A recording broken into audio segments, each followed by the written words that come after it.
बिस्मिल्लाहिर्रहमानिर्रहीम। अस्सलाम वालेकुम। वज़ीर आज़म इमरान खान ने हालिया ईरान का दौरा किया है 2 रोज़ा, और उसके नतीजे में एक एलामिया भी जारी हुआ है। उस एलामिया के मुआशी, सियासी, खारजी बहुत सारे पहलू हैं जिस पे आज हम गुफ्तगू करेंगे। लेकिन उस गुफ्तगू से पहले ये जानना ज़रूरी है कि मुआशी तौर पर क्या उससे फ़वाइद हासिल हो रहे हैं, मुआशरती तौर पर क्या फ़वाइद हासिल होंगे, और खारजा पॉलिसी पर उसके क्या असरात पड़ेंगे। जहाँ तक मुआशरती और समाजी असरात का ताल्लुक है, तो इसमें सबसे अहम ये है कि पाकिस्तान और ईरान के दरमियान सेहत के शोबे में, पाकिस्तान और ईरान के दरमियान जो कैदी पाकिस्तानी वहाँ पर की जेलों में मौजूद हैं उनको छुड़ाने के सिलसिले में, और इसके साथ साथ बहुत सारे ज़ारीन जो मुक़द्दस मुकामात की हर साल ज़ियारत के लिए जाते हैं उनके लिए फैसिलिटीज़ पैदा करने पर गुफ्तगू हुई। जहाँ तक मुआशी ताल्लुक है या तवानाई के शोबे का ताल्लुक है, तो वहाँ पर ट्रेड को ज़्यादा बढ़ाने, तिजारत को बढ़ाने के लिए, और बार्टर सिस्टम, उसको एक्सचेंज ऑफ थिंग्स कहा जाता है, उस ट्रेड को बढ़ाने के लिए बात हुई है। और ख़ास तौर पर तेल और गैस की जो पाकिस्तान को इस वक्त डेफिशिएंसी है उसको दूर करने में ईरानी जो अथॉरिटीज़ हैं उन्होंने ये यकीन दिलाया है, ईरानी सदर ने यकीन दिलाया है कि हम अपनी पूरी कोशिश करेंगे। जहाँ तक फॉरेन पॉलिसी का ताल्लुक है, तो फॉरेन पॉलिसी में सबसे अहम बात तो ये है, अफगानिस्तान के मसले को हल करने के लिए अब तक हमने बहुत सारी इंटरनेशनल पावर्स, खासतौर पे अमेरिका का इसमें किरदार देखा, लेकिन ईरान का किरदार इसमें एज सच हमें नजर नहीं आया। तो पाकिस्तान ने ईरान पर ये खासतौर पे कहा है कि आपको अफगानिस्तान के मसले को हल करने के लिए अपना किरदार अदा करना चाहिए, क्योंकि इससे खित्ते में एक अमन की फजा कायम होगी। इसके साथ साथ ईरान के सदर ने ये कहा है कि कश्मीर के मसले को भी उठाया जाएगा, और उसमें कश्मीर और फ़लस्तीन में जिस तरह का जुल्म रवा है उसके खिलाफ भी एक डायलॉग के ज़रिए एक हिकमत अमली बनाई जाएगी, क्योंकि किसी भी मसले का हल डायलॉग के अंदर ही है। साथ में बॉर्डर सिक्योरिटी के लिए एक मुस्तनद किस्म का प्रोग्राम दोनों हुकूमतों के दरमियान में बात हो रही है, और आइंदा उसकी डेडलाइंस भी दी गई है कि 2019 मई में ये होगा, 2019 जून में इस तरह की ताउन और इस तरह की कॉपरेशन होगी। इस सारी चीज़ के बारे में डॉक्टर फारूक अस्नाद से ये पूछना चाहेंगे कि इस सारे तनाज़ुर में आपको क्या लगता है कि पाकिस्तान और ईरान का ये जो हालिया मुश्तरका एलामिया है, इसका क्या असरात पड़ेंगे पाकिस्तान के ऊपर? देखिए, आपने जो पहले बात की, मैं एक दो वज़ाहत कर दूं। एक तो आपने कहा कि सेहत में ताउन, उसमें वज़ीर आज़म इमरान खान ने वहाँ पे कहा तकरीर करते हुए कि ईरान में जो प्राइमरी सेहत की सहूलियात हैं वो दुनिया में सबसे अच्छी समझी जाती हैं, तो इसलिए हम उससे फ़ायदा उठाएंगे। दूसरी बात आपने जो की तवानाई की बात की, उसमें ईरान ने कहा कि हम बलूचिस्तान को पहले भी बिजली दे रहे हैं, यानी बेच रहे हैं पाकिस्तान के, अब हम उसको 10 गुना भी बढ़ा सकते हैं। ठीक है। तीसरी बात उन्होंने ये कही कि जहाँ तक गैस पाइपलाइन का ताल्लुक है, हमने तो अपनी गैस लाइन पाइपलाइन जो है वो सरहद तक पहुँचा दी है पाकिस्तान की, अब पाकिस्तान ने आगे उसको ले जाना है, यानी हम तैयार हैं आपको तवानाई में ताउन करने के लिए। क्योंकि ये सारी चीज़ इसलिए हो रही है कि पाकिस्तान का एक, जिसको मैं मिसिंग लिंक कहता हूँ, ईरान था। हमारे निहायत अच्छे ताल्लुकात हैं चीन के साथ, पाकिस्तान के तुर्की के साथ बहुत अच्छे ताल्लुकात हैं, इवन रूस के साथ हम करीब आ रहे हैं 2 साल से, असलता खरीदने की बात हुई। ईरान एक मिसिंग लिंक था, चूँकि यहाँ पे दौरा नहीं हुआ था, वज़ीर ख़ारजा का तो हुआ था, लेकिन जवाद ज़रीफ जब इमरान खान के इक़्तिदार में आने के बाद आए हैं तो उनको उस पर कोई पॉजिटिव रवैया भी नहीं मिला पाकिस्तान की तरफ से। ये तो इस बार हमने देखा है कि इसको बहुत पॉजिटिवली एक शानदार इस्तकबाल हुआ और वो सारा कुछ हुआ। क्या आपको लगता है इसके पीछे कुछ सऊदी एलिमेंट भी है कि अगर हम इनके करीब हो जाएंगे तो सऊदी अरब से तरह दूर हो जाएंगे, और एक अमेरिका की नाराज़गी का पहलू भी रहा है? देखिए, बात यह है कि अगर हम अमेरिका और सऊदी अरब की बात माने तो फिर तो हमें बहुत से ममालिक के साथ ताल्लुकात ख़राब करने चाहिए। यानी उन्होंने कतर का जिस तरह किया है, उसकी नाकाबंदी की हुई है। तुर्की के साथ नहायत ख़राब ताल्लुकात हैं सऊदी अरब के। तुर्की ने इल्ज़ाम लगाया था कि जो सहाबी थे खशोगी, उसको कत्ल किया सऊदी क्राउन प्रिंस ने, तो फिर उनके कहने पे तो ये बातें नहीं होती। बात ये होती है, देखिए बायलैटरल जो ताल्लुकात होते हैं वो आप अपने कौमी मफाद देकर करते हैं। सऊदी के साथ ताल्लुकात अपनी जगह पे, यूएई के साथ ताल्लुकात अपनी जगह पे, और ईरान के साथ अपनी जगह पे।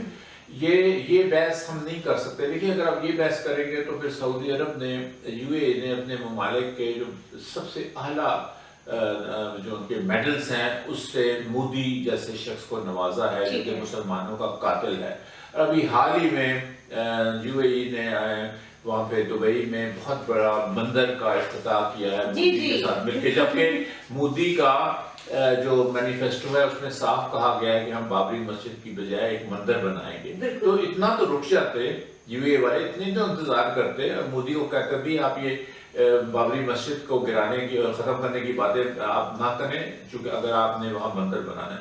بہرحال کمنگ بیک ٹو ایران, نہیں کمپنی ایران کا ہی ہے نا, چونکہ آپ نے سوال پوچھا تھا کہ اگر چونکہ ایران کے خراب تعلقات ہیں امریکہ کے ساتھ اور خراب تعلقات ہیں سعودی عرب کے ساتھ, تو پھر پاکستان کہاں؟ تو میں نے اس کا جواب یہ دیا کہ پاکستان کا جو سب سے بڑا مخالف ہے ہندوستان, اس کے ساتھ بھی تو ان کے بہت اچھے تعلقات. یہ اس طرح کی بات ہوتی نہیں ہے, لیکن عام ہماری پبلک کرتی ہے. آپ نے بالکل صحیح بات کی, ہمارے پبلک کی نمائندگی کی پاکستان کی. اس طرح ہوتا نہیں ہے. دیکھیں نئے اسٹریٹجک الائنسز بن رہے ہیں جی, اس میں امریکہ نے صاف طور پہ کہہ دیا کہ ہندوستان ہمارا اسٹریٹجک پارٹنر ہے. اسرائیل کو انہوں نے ہندوستان میں بہت قریبی تعلقات ہے, بلکہ جو ابھی بام انہوں نے گرائے تھے پاکستان کے علاقے میں تو اسرائیل کے بنے ہوئے تھے, اور وہ صاف اس کے ایویڈنس موجود ہے اور اس پہ لکھا بھی گیا اور پاکستان بھی یہ چیز جانتا ہے. پھر جو خلیجی ممالک ہیں وہ سعودی عرب ہوا یا UAE, یہ بھی بہت قریب ہیں امریکہ کے, یعنی اسی نیٹ ورک وہی جو سیٹ اپ ہے. اب پاکستان نے اپنا الائنس بنانے ہیں, پاکستان نے الائنس بنانے ہیں, یہ اس لیے نہیں کہ ہم نے کسی کا لڑائی کرنی ہے, اس کا یہ بھی مطلب نہیں ہے کہ سعودی عرب کے ساتھ خراب تعلقات بنانے. ہم نے اپنا انٹرسٹ دیکھنا ہے اور ہم نے بائیلیٹرل تعلقات بناتے ہوئے اپنا بھی ایک گروپ بنانا ہے, یا آپ سمجھ لیجئے کہ قریب تعلقات بنانے ہیں. ترکی کے ساتھ نہایت اچھے تعلقات, ترکی کے ایران کے ساتھ نہایت اچھے تعلقات. پہلے بھی شروع میں یہ ٹرائنگل ہوتا تھا, 64 میں RCD بنی, اس سے پہلے سینٹو میں تینوں ممالک شامل تھے. چین کے ساتھ پاکستان کے بہت اچھے تعلقات, تو اس لیے یہ قدرتی الائنس بنتا ہے. لیکن اس قدرتی الائنس میں آپ کو لگتا ہے کہ ٹرمپ کی ایران کو بہت زیادہ دھمکیاں, اس کا بائیکاٹ اور آئل کا کرنا, اور اس کے ساتھ ساتھ ان کی جو اسلامک ریولوشن گارڈ کو پہ اس کو دہشت گرد تنظیم قرار دینا, یہ سب بھی ایک اہم کردار ادا کرتا ہے کہ ایک طرف ہم دیکھ رہے ہیں کہ ایران کا اس طرح سے بائیکاٹ غیر انسانی اور غیر خارجی قسم کا ہو رہا ہے, اور ساتھ میں ایک اگر بیلنس تھوڑا پاکستان کی طرف رخ بڑھے گا تو اس سے خطے میں جو امن کی سچویشن ہے وہ برقرار نہیں. دیکھیے بات یہ ہے کہ امریکہ تو ٹرمپ تو کسی کو نہیں چھوڑ رہا, وہ تو میکسیکنز کو بھی گالیاں نکالتا ہے, وہ تو جرمنز کو بھی برا بھلا کرتا ہے, وہ تو کینیڈین پرائم منسٹر کو بھی جو ان کا سب سے قریبی اتحادی ہے اس کو بھی کہتا ہے. اس نے تو کوئی ایسی چیز نہیں کی جو, اور اپنے ملک میں جو افراتفری پھیلی ہوئی ہے اس کو امپیچمنٹ کی بھی باتیں ہو رہی ہیں, امپیچ کرنے کی, اس لیے یہ نہیں بات. دیکھیے امریکہ کو اگر آپ نے جو بات کی اگر اسی تناظر سے ہم دیکھیں تو وہ بری طرح پھنسا ہوا ہے افغانستان میں, 18 سال سے لڑائی کر رہے ہیں, شکست پہ شکست ہو رہی ہے, اب وہ باہر نکلنا چاہتے ہیں اور وہ ابھی نکل نہیں پا رہے ہیں, وہ نکل نہیں پا رہے ہیں, ہم دیکھ رہے ہیں بات ہو رہی ہے لیکن وہ ہو نہیں پا رہے, پھنس گئے نا.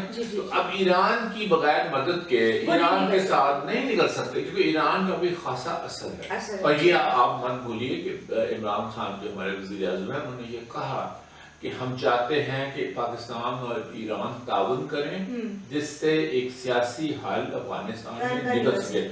یہ تو امریکن جو سارا ان کا جو پلان ہے اس کے خلاف ہے چیز, کیونکہ وہ تو ایران کو چاہتے ہی نہیں کہ وہ کسی طرح بھی کوئی رول پلے کرے, کوئی بھی رول ادا کرے.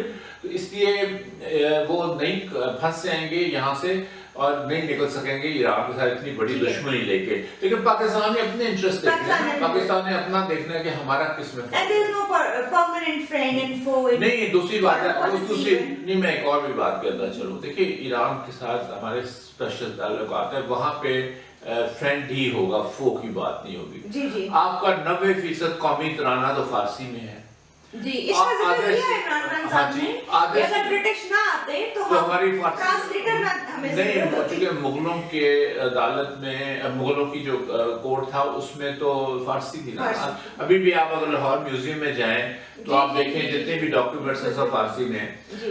मौलाना रोम ने सारा कलाम फारसी में लिखा। बिल्कुल, और उसके बाद अल्लामा इकबाल की आदि जो आदि शायरी है, शायरी। हमारा जो उर्दू लिटरेचर है वो derive वो फारसी के अल्फाज के अल्फाज बगैर वो है। बन ही नहीं सकता। बन नहीं सकता। कहने का मतलब है कि कि ये हमारे कल्चर काफी बहुत ज्यादा। चलिए हम अब सारी बात को समेटते हैं और इससे हमने ये नतीजा अखज़ किया है कि किस ममालिक के दरमियान में ताल्लुकात बाहमी रिस्पेक्ट, बाहमी इज़्ज़त और बाहमी मुश्तरका मुफादात की बेस पर होते हैं और एक दूसरे की रवायात को, एक दूसरे के कल्चर को एक्सेप्ट करके और एक दूसरे में जो भी खामियां हों उनको एक्सेप्ट करके ही आप सोल्यूशन की तरफ बढ़ सकते हैं। शुक्रिया।